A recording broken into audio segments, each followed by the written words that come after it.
So working with Jennifer Sterling, we're like, yes, that sounds like it aligns with creating a career that's integrated, that's healthy, moving that vision into action, because we often know, and I will be the first to admit, it's like, okay, I want to get out 3 times a week and move my body, go for a walk, go ride a bike, do something. Well, that's the intent, and it doesn't really make any difference until I make it action. So our conversation will be around defining the vision. How do we define a healthy, sustainable career and life in veterinary technology, even for you as an educator, and then how do we help our students do that as well? We've created a page that has a link in it for a survey, and Jess will put that out later sometime, where there's a survey, and it's geared towards you as educators in how are you doing in well-being. It asks some questions about what activities are you engaged in. And I prefaced it around this, one of the blogs that we do, it's called Take Your Meds. Meds being M period, E period, D period, S period. Meditation, exercise, diet, and sleep. So that was one of the first questions in this survey is, are you exercising, eating well? What other activities are you enjoying? So I'm going to take this survey that asks, I think 13 questions maybe. I want for you to fill it out for me, because that's what's going to be creating and driving a lot of our conversation when we meet on the 19th. But creating this vision, I talked about wanting to step outside and move for a while. Well, I wasn't doing it on my own. So in order for me to take that vision to action, I had to reach out and find an accountability buddy. Thankfully, someone said, yeah, I want to do that. But what visions do you have for your career and for your healthy and sustainable life? Oftentimes we don't give ourselves the luxury of creating that vision or even understanding the benefits of having that vision. We're going to talk about all of that in our program. I've had my own personal values, vision, and mission statement for some time. My children were much younger at the time. I think my children were in their teens. Now they're on the other side of 30. Oh. But my personal values, vision, mission statement goes like this. Well, the mission: to be physically fit, spiritually hip granny, which I am, have time and resources for my grandchildren and my children.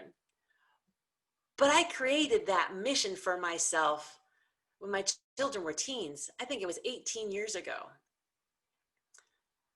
So having a statement for yourself personally in what you value, in what is your daily mission, and what is your vision, helps you to navigate that.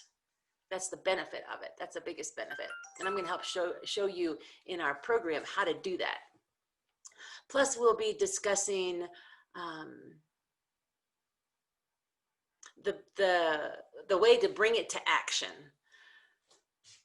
And you are in a unique position as an educator, because your students are really looking at you and leading through that example. It's one of the questions in the survey. How are you leading through example in well-being? And even what's the difference between wellness and well-being? I'm not going to give you the answer now because I want to tease you with it. And so that's going to be our conversation when we meet in a few weeks, a couple weeks. But everything you do, your students are looking at you. So I also work with veterinary hospitals, and even in that manager role, that leadership role, they look to you to walk the walk, talk the talk. And are you doing it? I know it's difficult. It's difficult every day to stay uplifted, to stay positive, to be that person. But they also want to see that, hey, you too have difficult days. And you too, in that piece of vulnerability, explain, yeah, this is a tough thing for me. I'm going through a tough time right now. I can only imagine having to wear masks with all of your students and have that barrier. How are you navigating that? I feel we have a better opportunity in leading in that well-being when we simply articulate and help them understand, I'm having a bad day, this is how I'm dealing with it.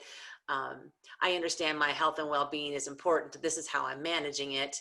Even in time management, which is one of the questions I believe in the survey. Do you manage your time well, or is that a place where you could have an improvement? Could there be a piece of that vision for time management and improvement? And what tools? Anyway, I hopefully I gave you some ideas of what we'll be talking about. The class is Vision to Action, integrating that healthy career and life, and there are opportunities. And I also call this a work-life blend versus a balance, because when I see the balance, I see that those are opposing forces versus blending that work and their life. I think that's a more appropriate way of looking at it. All right, Jess, I'm curious, do we have anything, any chats or anything like that in the boxes? Are people asking some questions? Anything I need to know about over there? Not yet, but I do have a question. Perfect. Don't mind. How did you come up with that work-life blend? The blend? Yeah. I didn't know, I didn't realize I was actually living it when I was a veterinary technician at Town and Country Animal Hospital. We've often talked about work-life balance over and over and over again. And I read an article on blend. It was like, that's what I live. That's what I enjoy. I don't place my work over here and my life over here because I'm both. It's difficult for me to separate them. And the example that I give frequently is that I was very privileged to work with some rather innovative veterinarians at Town and Country Animal Hospital, a mixed animal practice in the 80s and 90s, where I love to teach, whether it's virtual or whatever, but I loved being a leader in the 4-H groups. And so they allowed me to be that liaison to the 4-H groups and present classes for 4-H, and I still was on the clock. They knew that me being a veterinary technician, talking to students or young people in 4-H benefited those family members and those students in the connections, the relationships, the trust, even with me in my position as a technician at that veterinary hospital. So that's a perfect example of a work-life blend. I stayed on the clock. I got to hang out with, I think it was Catch Your Goat with one of the clubs, and the other one was Boots to Bridles, the equine 4-H group. So that's an example of blending, work-life blend that we can do within our practices and within our careers. Did that answer your question? I think it did. I think it did. Work-life balance has always been difficult for me as well. Mm-hmm. I just find myself digging in to my work, and then self-care doesn't come in as often as it needs to, I think. Yeah. I got a lot going on. You can get overwhelmed. But I have another question if you don't mind. Yes, please. I noticed earlier you said accountability buddy. Is that what you said? Yes. Yes. Where did that come from? Well, you got to remember I'm a coach. Yes. So that's what I do when I coach. Is I'm pretty much a Jiminy Cricket. I had my first coach when I first started morphing into consulting and building my business as Catalyst. And the coach, I looked at her as being my Jiminy Cricket, that little guy over here telling me, did you get it done? How good was it? What did you do good? What didn't work well? So an accountability buddy in the coaching world is actually very common. And I still even have coaches. I am a part of the Next Level Coaching. That's where I go to elevate my skills in coaching. So an accountability buddy is just that. working together as peers and colleagues, keeping each other accountable to what we want. And in this case, I wanted a movement accountability buddy to help get my butt out of the house, taking the dog for a walk, on my bicycle, doing all of those things. I say that COVID 5 pounds has turned into that COVID 10 pounds, and I can't handle that anymore. That is very true, isn't that? So it doesn't look like we have any comments or questions right now, because you know what I think? I think everyone's kind of just holding them in for September so they can get the whole Good presentation and the little teasers that you gave. Fantastic. So unless anyone has any last minute questions, I'd like to thank Rebecca for giving us a teaser. And I think it's fantastic that you came on today to share a little bit of what you're going to say on September 19th. Yes. So, and regardless if they're going to my class or not, everybody that is attending or registered for the ABTE, or whomever you send it out to, Jess, can fill it out. There's some thought-provoking questions and a resource. It's actually that work-life blend blog, so people can read that. Okay, perfect. Yeah, I'll be sending that survey out before the end of tomorrow. Hopefully by the end of today, but definitely by the end of tomorrow. So I want to thank you, Rebecca, very much for joining us today.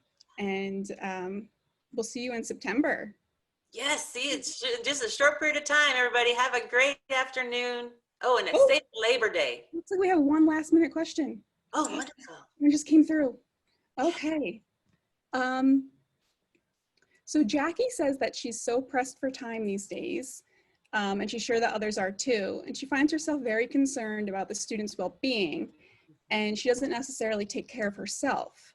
Do you have any thoughts on how she could shift the focus a bit? Yeah, our self-care is not selfish. I think that's the other thing too. Most people think that it's selfish. No, we have to have that full tank. We need to be taking care of ourselves and leading through example and taking care of ourselves.